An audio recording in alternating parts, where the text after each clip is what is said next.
suis l'un des 2 survivants à l'équipe organisatrice du symposium. Tous les autres sont morts. Ils avaient déjà aussi quelque chose qu'on trouve moins à la borne aujourd'hui. À l'époque, on osait... Un foisonnement de travail. C'est un moment rêvé pour toute personne qui est dans une démarche de création. Et ça a été extraordinaire. Et c'est là où, pour moi, l'expérience humaine prime avant tout. Il y a 40 ans, du côté de la borne, quelques céramistes ont fait un rêve.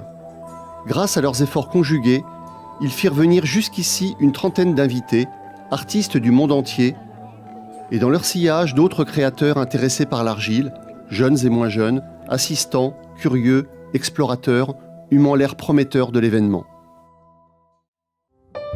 À force de tourner et retourner le grès dans tous les sens, il arrive un jour où le besoin d'horizons nouveaux se fait pressant. Véritable Woodstock de la terre cuite, leur vision utopique devint réalité. Ce fut le symposium de 77. « 40 ans après, certains ne sont plus là. D'autres se souviennent souvent avec émotion. Salvatore Parisi était un jeune assistant sur le symposium. Il nous remet à l'esprit que chaque objet produit par l'homme est porteur d'une vision du monde. Être céramiste aujourd'hui, comme en 77, c'est se positionner par rapport à un projet de société.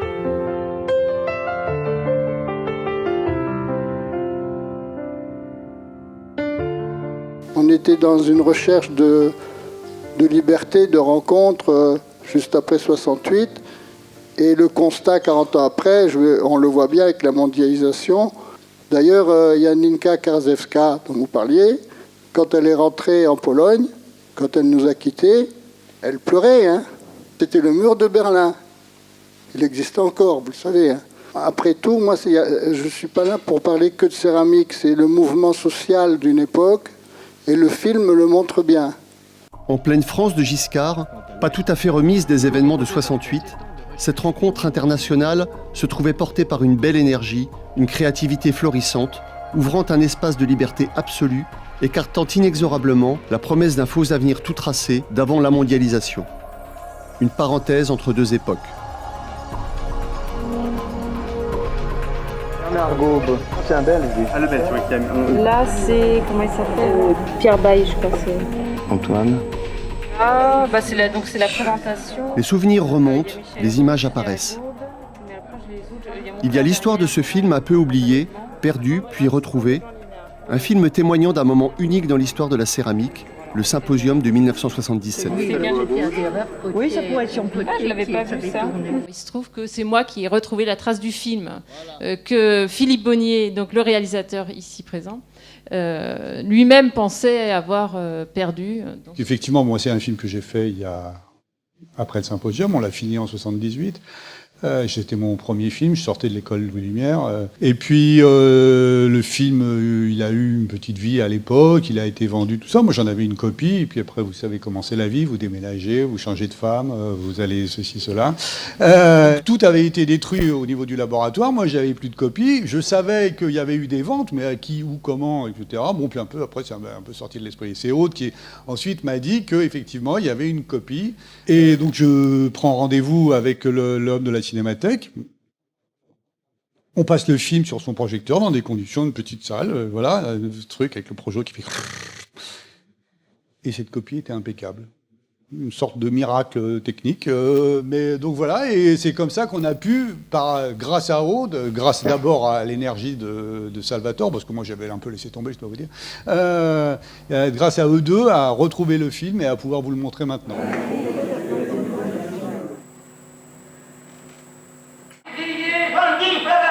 Mais oui, madame, change un peu, madame.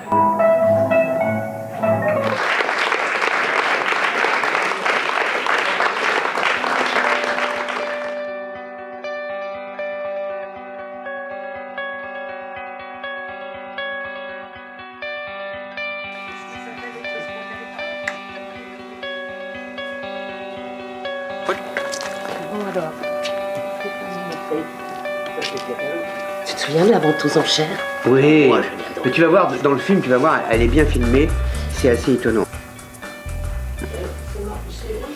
Il y a des témoignages de Linard. J'ai pas souvenir de Michel. Mais c'est un peu sous forme d'interview. L'auteur du film est cité là, Philippe Bonnier, réalisateur, Ouais. assisté de Patrice Guilloux et d'Olivier Rechoux. J'étais vachement, en plus, vachement impressionnée, vachement très admirative. Hein.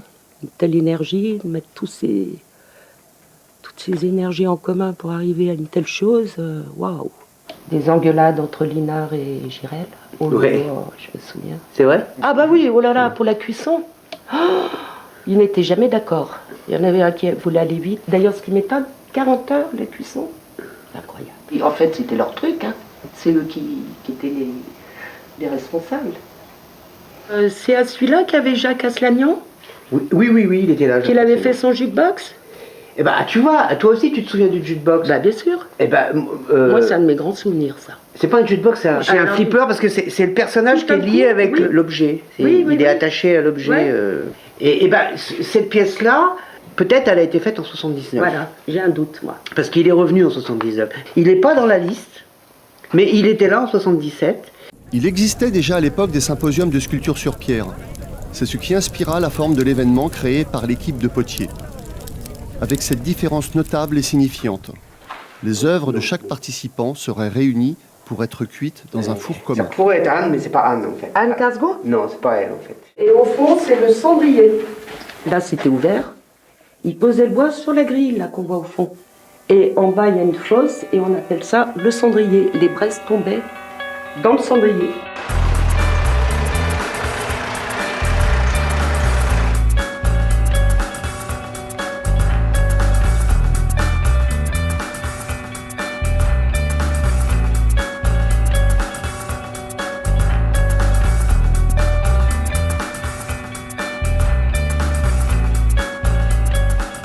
L'équipe d'origine, c'est Alain Girel, Michel Lévesque, Jeanne Grandpierre, Jean-Pierre Viau, Jeannette Steinman et Pierre Digan. Parce que je pense que ça correspond à une époque, je pense que ça correspond à un désir de Alain Girel de vouloir promouvoir cette céramique contemporaine qui était en plein essor un peu partout avec des talents à la fois en France et dans le monde entier. Et je pense que de vouloir réunir tous ces gens qui dans leur pays proche étaient des pointures, étaient des spécialistes dans leur domaine.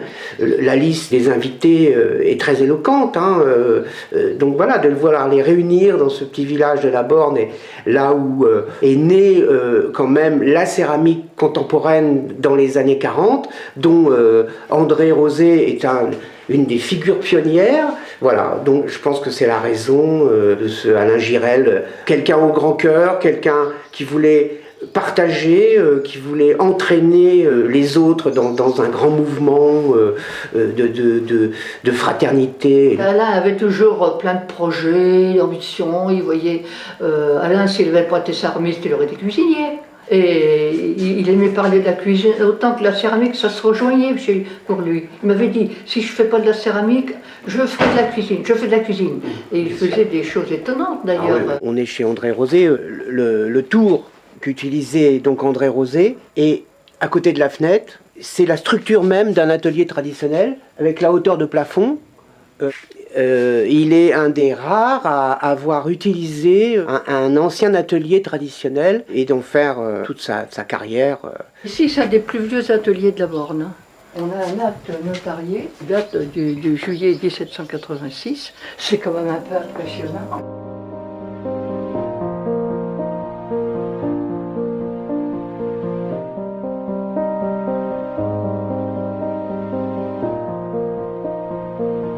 À peu près une quinzaine d'années, il y a un monsieur qui vient, qu'on connaissait bien, monsieur Mentou, qui vient avec une amie, qui vient, Lulu, je viens vous dire bonjour, voilà, puis montrer à cet ami l'atelier où, étant gamin, je venais voir Alphonse Talbot.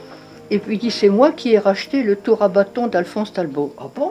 Et bien, Alphonse Talbot l'avait vendu à Gwyn Hansen, qui était la première stagiaire étrangère, elle était australienne.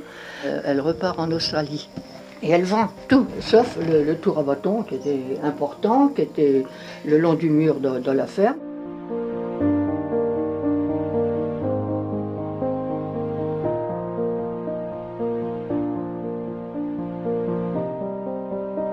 monsieur y va. Et puis il lui dit, mais c'est quoi? Il a dit, c'est le tour à bâton d'Alphonse Talbot. Ah ben il dit, je veux pas que le tour à bâton d'Alphonse Talbot s'en aille à la Ferraz. Il dit, je veux bien vous le redonner. Et puis il est réinstallé 40 ans après. À l'endroit, à la même où il place. avait été... Et j'ai eu l'impression, je voudrais bien qu'il reste encore un peu de temps, là, tu vois.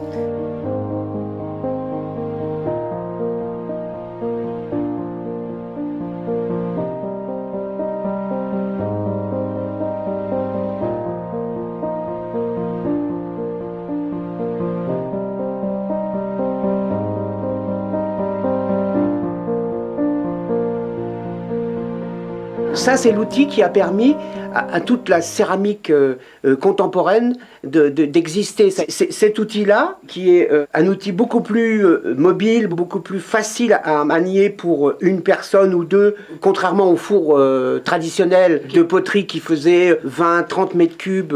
75. Ou 75 même. Mais enfin bon, voilà. Donc il y a un système à flamme renversée. Et ça, c'est un outil qui a été amené dès la Deuxième Guerre mondiale par un céramiste qui s'appelait Paul Bayet. Rassembler en un lieu tous ces talents, ces céramistes habitués au travail solitaire, les amener à créer puis à cuire ensemble le fruit de leur art dans un four traditionnel était un vrai pari. La tradition et la modernité dialoguaient pour poser les jalons de l'avenir. Mais voilà, il fallait lutter contre les régionalismes fortement ancrés dans les mentalités. Je vais vous raconter un petit peu la genèse concernant la manière dont je l'ai vu moi, puisque moi je suis du côté de Biot-Valoris, et il faut quand même vous dire qu'à l'époque, il y a toujours eu une rivalité. D'un côté, Biot-Valoris, c'était Picasso, c'était Fernand Léger, c'était la couleur. L'ennemi juré, c'était le grès, qui n'avait pas de couleur, c'était Saint-Amand-Puisaye, la borne. Donc je peux dire que pendant au moins 15 ans, j'ai ressenti d'énormes problèmes d'un côté comme de l'autre. C'est-à-dire, si je venais ici, il y avait un accueil très difficile. Et d'un autre côté, quand j'étais à Valoris et que je parlais des gens du grès, ça ne plaisait pas du tout. Et il y avait un ostracisme dans les expositions, dans les jurys des biennales internationales, j'ose le dire. Et moi-même, quand j'ai reçu cette invitation, je me suis dit, quel accueil est-ce que je vais avoir? La différence entre le grès et la faïence, pour moi, j'ai ressenti ça aussi quand je suis venu pour la première fois à la Borne. Hein. À l'époque, je faisais de la faïence. Voilà. Et c'est sûr que je ne faisais pas tout à fait partie de la même famille que les gens d'ici. Mais tout ça, ça s'est estompé par la suite. C'est-à-dire que l'exposition, il y avait vraiment, je dirais, chacun a amené ce qu'il a voulu, mais je me rends compte entre autres des gens comme Cianella, l'italien, qui était vraiment une avant-garde pour l'Italie. La Suède, c'était une avant-garde pour la Suède. Il y avait donc des travaux extrêmement nouveaux, confrontés, je dirais, aux gens de la Borne pour la première fois. Comment est-ce que ça allait être reçu? D'un seul coup, l'Atlas, je dis bien, c'est totalement rompu et ça a été extraordinaire parce que le four, ça a été pour nous une expérience phénoménale, mais ça a été aussi un système de rassemblement. Je pense que ici, ce symposium a été un élément déclencheur pour justement refaire une fraternité du monde des arts céramiques entre le sud, le nord. Et puis le problème est arrêté de se poser. On a arrêté de juger, oui, le grès c'est ça, la faïence c'est ça. Cette camaraderie du monde des arts céramiques s'exprimait au-delà des frontières. Les artistes du Nord, Danemark, Norvège, Suède, y figuraient en bonne place. Moi, je suis venue à la Borne. La première fois, j'étais aux Beaux-Arts au Danemark. En 1972, j'ai fait un peu alors, je suis arrivée naïvement à la Borne pour chercher du travail. Et j'ai fait un peu le tour des ateliers. Et il y avait 2 ateliers qui prenaient des gens, surtout, c'était Pierre Mestre et c'était Pierre Digan. Et chez Pierre Digan, il y avait des horaires très stricts, de 8h à midi, de 2h à, je ne sais pas, 6h. Et chez Pierre Mestre, il y avait toute une autre ambiance. Il faisait des sculptures, il avait une petite production de pièces tournées.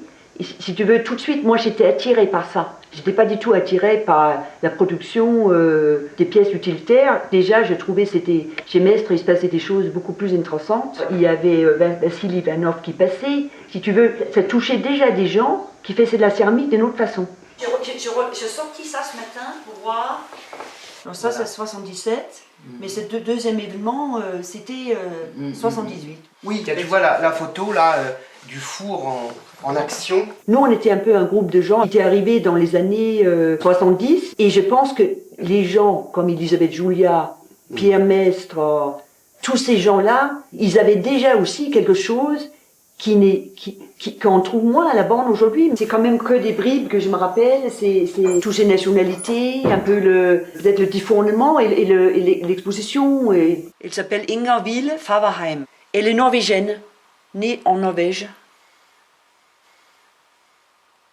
Oula Viotti. Ils sont dehors. Il y a plein de choses plein de petits souvenirs comme ça qui émergent, notamment des œuvres, et notamment celle de Nicole Giroux qui m'avait beaucoup impressionnée. Ou la Viotti aussi, avec ces mondes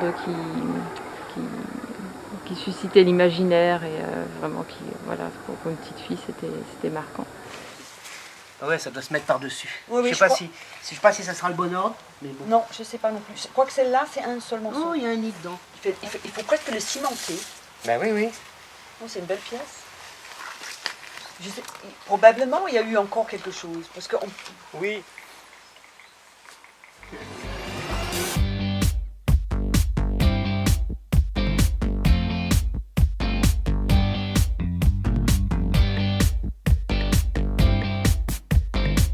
Le baptême du feu et la rencontre, les gens et plein de germes de formes, d'un alphabet de nouvelles formes qui se sont développés dans des thèmes variés. Et là, il y avait plein de formes nouvelles, des thèmes nouveaux qui se sont développés sur 40 ans.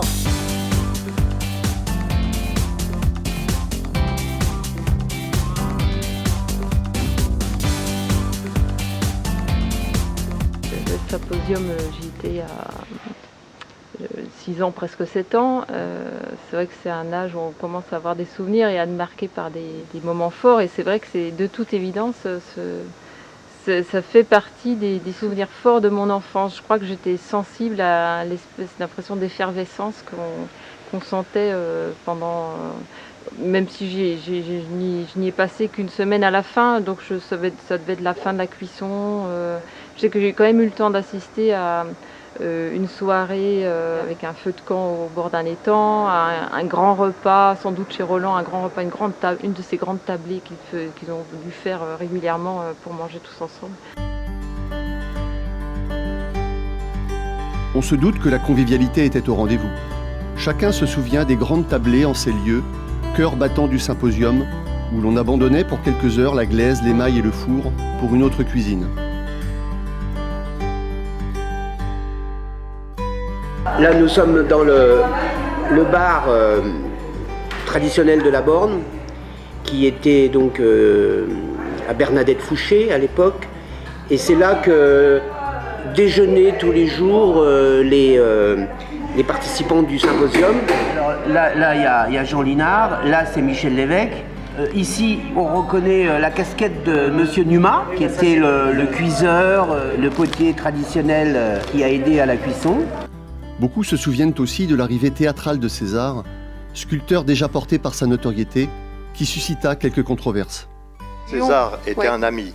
Et je lui dis un jour, tiens, il y a un symposium, est-ce que tu n'as pas envie de faire une apparition? Ça serait une caution, finalement. Si tu viens, tu as une réputation, un truc.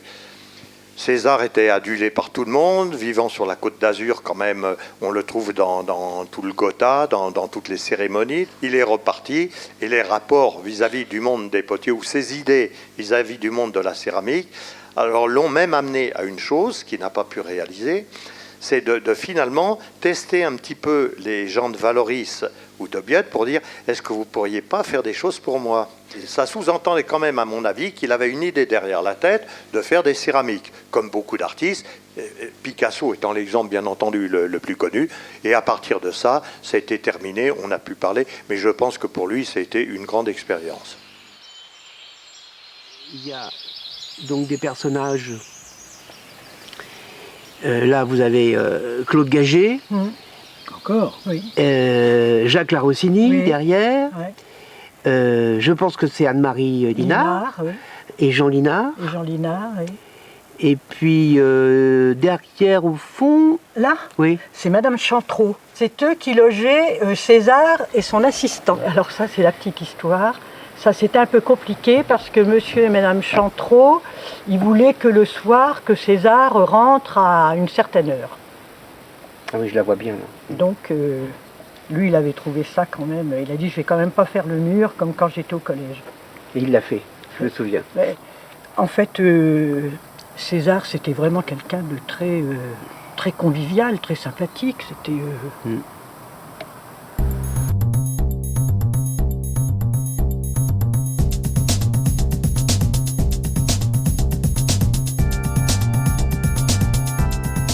Moi, je sais qu'on a fait avec Claude Gagé, mon compagnon, on a fait des rencontres vraiment, moi je peux dire, dont je garde un souvenir merveilleux, de Jean-Pierre Viau, que je connaissais déjà avant, mais pas vraiment, de Jean-Paul Van Liet, d'un garçon qui s'appelait Maxime Darnaud, qui était peintre et sculpteur, avec qui on a eu des rapports, mais vraiment extraordinaires, parce que c'était quelqu'un de déjà, vraiment, qui s'intéressait à la peinture, à la sculpture, à la céramique. Et moi, c'est le monde qui m'intéresse.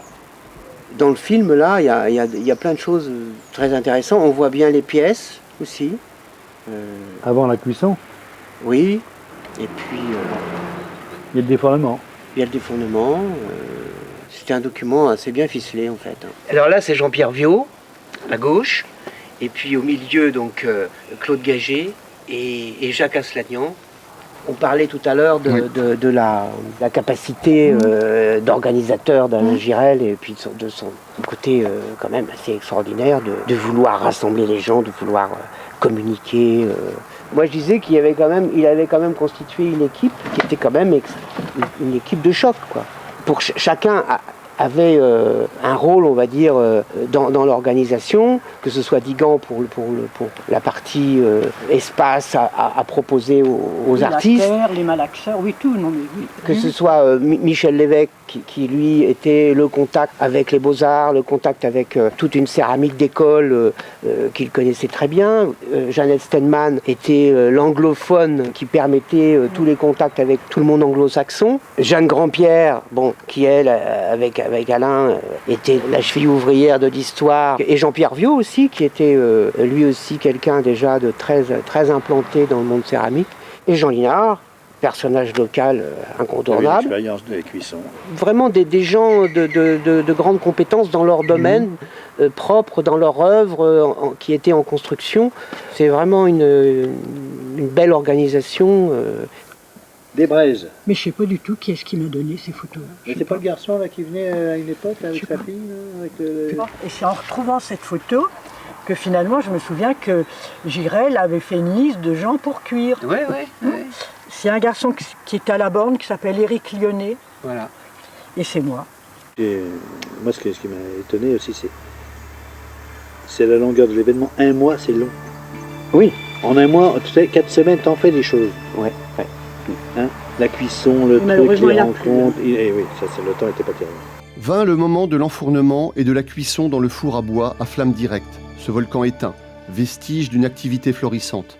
Pour beaucoup, ce fut une première confrontation au feu vivant, la part aventureuse du symposium qui suscita le plus de tension. C'est un animal vivant qui crache son feu, quoi. Hein. Le défournement, l'attente, et puis les cuissons, comme chacun, pendant plusieurs nuits, comme chacun prenait le quart sur un bateau, quoi. Donc avec les fagots, le débraisage.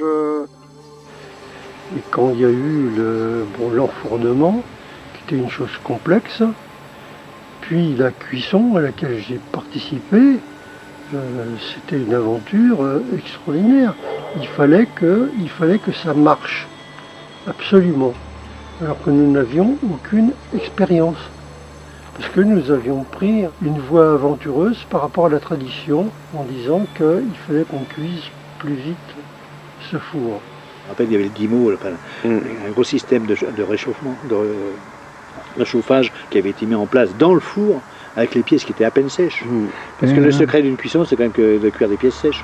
Le tirage, la réduction, l'oxydation, le tirage du four, débraisé, sinon il se touffe, il n'avance pas, bien qu'on a cuit plus vite que l'époque traditionnelle où il cuisait plus longtemps.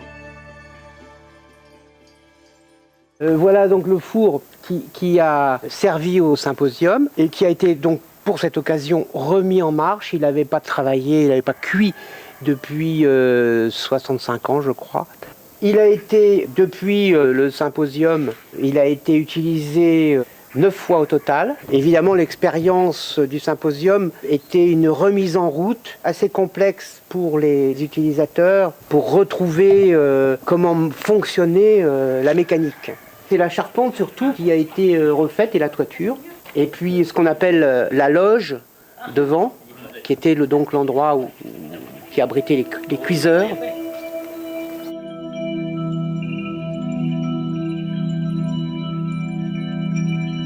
De long travail de discussion pour l'enfournement, pour la raison qu'il y avait des pièces complètement hétéroclites du point de vue volume, hauteur, dimension, les bétiles, mais aussi des petites pièces qui filent là, car ces gens-là savent que dans un four, il faut faciliter la circulation des flammes.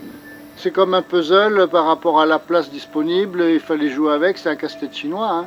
C'est suivant le volume, les pleins, les vides, en rentrer tout ce qu'on pouvait, et il fallait jouer avec ça. Et dans les supports d'enfournement, ça s'appelle des gazettes, les piliers, c'était des cylindres, ça servait de piliers, et en même temps, plutôt que c'est des piliers creux dans lesquels on mettait des pièces dedans.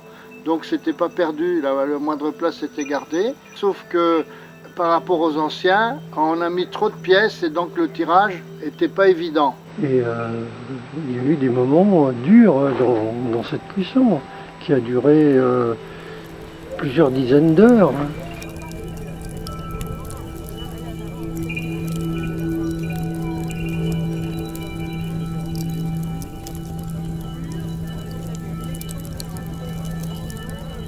Alain Girel, je pense, était plus partisan d'une cuisson rapide, alors que les cuissons traditionnelles duraient 5 jours, et voilà, et d'autres étaient partisans d'une cuisson plus lente.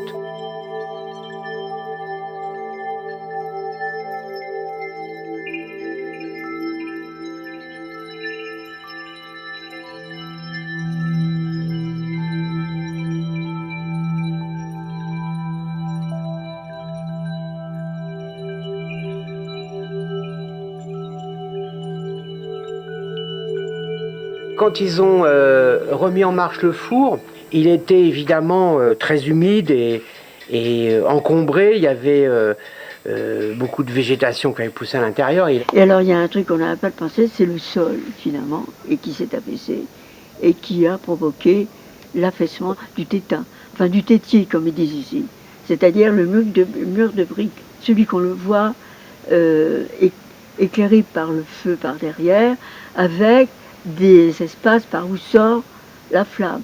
Le mur est en appui sur la terre et le sable. Et la terre était humide, donc quand ça cuit devant, ça a séché. Il y a eu un retrait du sol automatique de la terre. Donc ça s'affaisse un peu et le mur a suivi. C'est pas un défaut du mur. On n'a pas imaginé qu'en fait il fallait une bonne base solide au sol. Je me rappelle de la déception du défournement. Je me rappelle quand même de l'amertume de certains à cause de... Bon, il y avait une partie du four qui était effondrée, c'était mal cuit, ça je me rappelle. Je me rappelle de l'ambiance qu'il y avait à ce moment-là. C'était plus l'effervescence d'avant, c'était voilà, quand même une déception, ça c'est sûr. C'était un foisonnement de travail.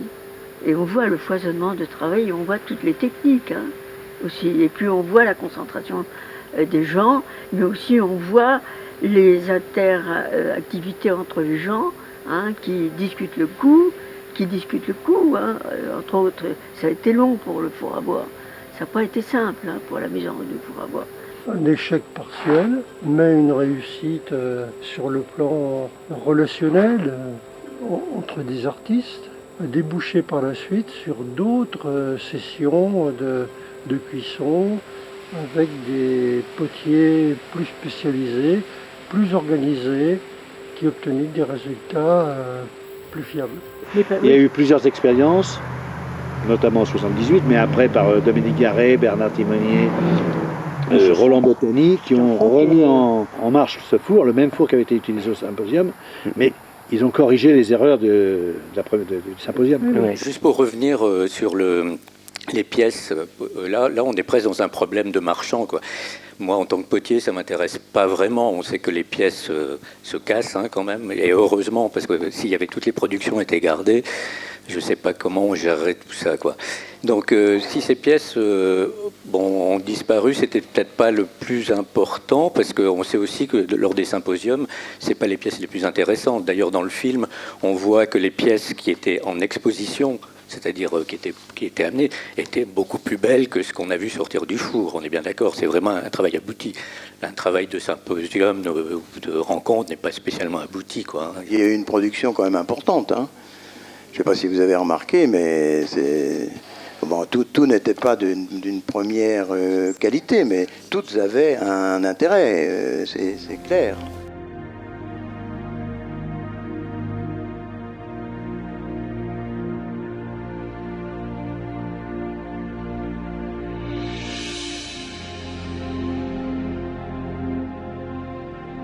Il y a eu également beaucoup de pièces qui ont été détruites et je vais vous dire pourquoi. C'est que l'argile a été stockée juste en face des ateliers d'Igan à l'époque, le long de la route. Et la municipalité d'Henrichemont, pour recevoir le préfet et compagnie, a fait gravillonner toute la route et une partie de tous ces gravillons sont allés dans le tas d'argile, ce qui fait qu'après la cuisson, les explosions se sont multipliées, je peux vous le garantir. Donc je veux aussi bien croire que beaucoup de gens qui ont eu des pièces qui se détériorent les aient balancées ni plus ni moins. Voilà.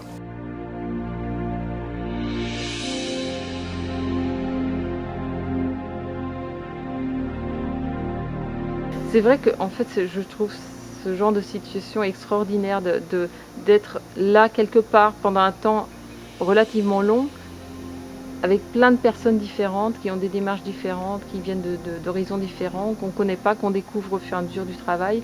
C'est un moment rêvé pour toute personne qui est dans une démarche de création, pour autant qu'il accepte la présence des autres, parce que c'est pas forcément facile de travailler avec les autres, au milieu des autres, mais je pense que c'est une expérience qui a souhaité à quiconque une activité créatrice. Pour le village de la Borne, ce rassemblement a marqué un tournant.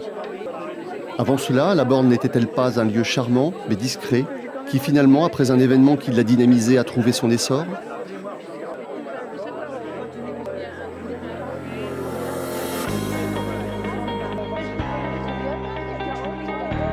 Le film de Philippe Bonnier, Perdu puis retrouvé, aura eu le mérite de faire ressurgir dans la mémoire commune ces moments exceptionnels. Et si la meilleure façon de commémorer le symposium de 1977 de la Borne, c'était de puiser dans son souvenir l'élan et l'enthousiasme d'initier une nouvelle aventure.